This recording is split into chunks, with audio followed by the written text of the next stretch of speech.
In this quick video, I'll show you how to replace the battery in your Chevy Tahoe key fob.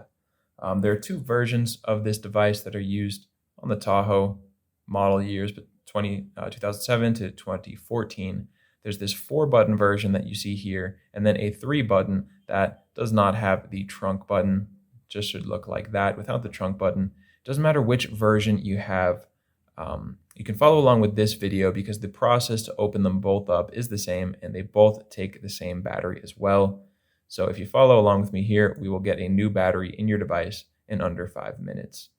So the only things you'll need to get it done are a regular flathead screwdriver and one CR2032 battery.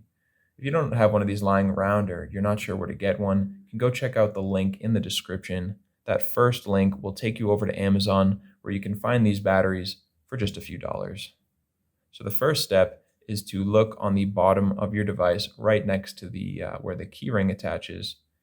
Over here you can see a little slot that runs along the seam between the two halves of the device. Just put your flathead screwdriver into that slot, push it all the way in there, and once it's stuck, just gently turn your screwdriver. And as soon as you feel it open up, you want to stop turning and just pull it open with your fingers, just to not damage the plastic with the metal tool too much. So once you have the back off, just set that down. What we want to do from here is lift out the circuit board. Just lift it out.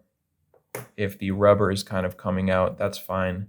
You're just going to want to line that up and push it back down. And what we want to do is just grab the battery and slide it right out. Comes right out of there.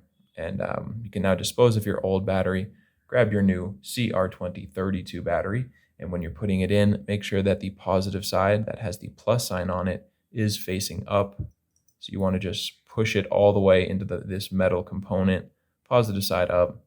And all we need to do now is put it back together. So grab the front of your device with the rubber part and just drop the circuit board in there, battery facing up.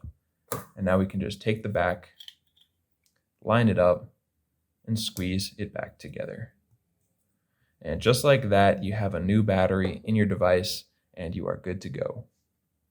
So I hope that was helpful for you. If it was, feel free to let me know down in the comments or just by giving this video a like. And remember, if you ever need help with another one of your key fobs, you can come back to this channel.